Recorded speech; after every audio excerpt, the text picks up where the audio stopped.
Good morning सर्वांना.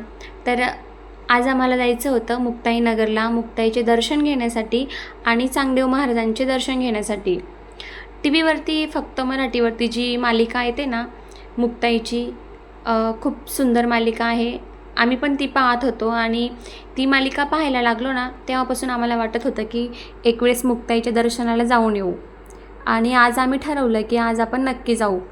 पण अगोदर अर्णवला स्कूलला पाठवायचं होतं, कारण आम्ही त्याला स्कूलला पाठवून तसंच तिकडे त्याचं स्कूल संपल्यानंतर पिक करून घेणार होतो. तर इकडे माझी तयारी चालू होती. अगोदर मी टिफिन बनवून घेतला. आज टिफिनला मी त्याला आलू पराठा बनवला आणि तिळीची चटणी दिली, 2 ओरिओ बिस्किट दिले.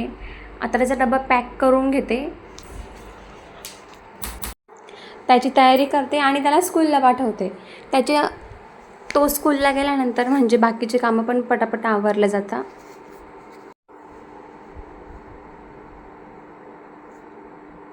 तर आमची खूप दिवसापासून इच्छा होती मुक्ताईनगरला जायचं, पण वेळ भेटत नव्हता आणि मागे उन्हाळा होता. उन्हाळ्यात तर कुठे जाऊच नाही वाटत, कारण की एवढं ऊन आणि छोटे छोटे मुलं बाहेर फिरायला घेऊन जाणं म्हणजे अवघडच आहे. आणि यावर्षी तर खूप ऊन पडलेलं होतं आणि हिवाळ्यात पण खूप थंडी असते, म्हणून हिवाळ्यात पण नाही जाऊ वाटत कुठे बाहेर दर्शनाला जायचं असो किंवा फिरायला जायचं असो. आणि पावसाळा ठीक आहे, म्हणजे जास्त पाऊस आपण वातावरण बघूनच जातो बाहेर असंही. आणि आज आम्ही जाणार होतो ना, तर एवढं वातावरण नव्हतं पावसाचं, म्हणून आज आम्ही गेलो. तर हे आहे मुक्ताईचं जुनं मंदिर आहे. हे इथे समाधी आहे मुक्ताईची. ही आहे तापी नदी. भरपूर पाणी आलेलं होतं नदीला. आम्ही पण पहिल्यांदाच आलो होतो आणि पहिल्यांदाच पाहतोय.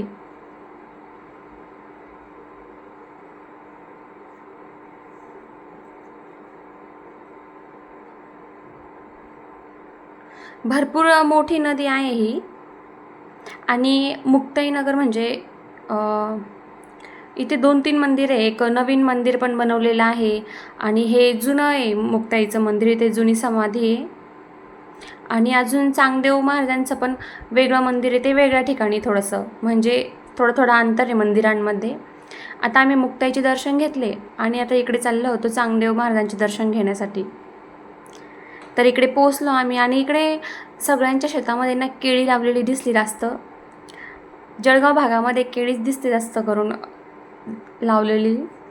आणि इकडे आम्ही आता मंदिरामध्ये चाललो होतो चांगदेव महाराजांचे दर्शन घेण्यासाठी. अतिशय सुंदर वातावरण होतं, सर्व हिरवगार झालेलं होतं पावसाने. इथे थोडीशी माहिती दिलेली, इथे समाधी कुणाची आहे, कशी आहे, काय. हे आहे मंदिर. खूप चांगलं म्हणजे खूप जुनं मंदिर आहे आणि सगळं कोरलेलं मंदिर आहे. याच्या म्हणजे दगडामध्ये कोरलेलं आहे सगळं. इकडे असे ओटे, बहुतेक जुन्या त्या काळामध्ये त्यांच्या बसण्याची जागा असेल. हे आहे मंदिर. अगदी जुनं मंदिर आहे आणि दगडामध्ये कोरलेलं आहे.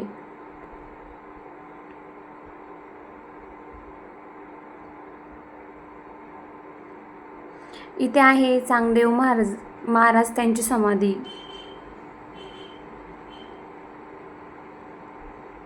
आणि छोटे छोटे मंदिर होते इथे. महादेवाचे पिंड होत्या. आणि इथे पण असं सांगितलं जातं की खरी ज्ञानेश्वर महाराजांची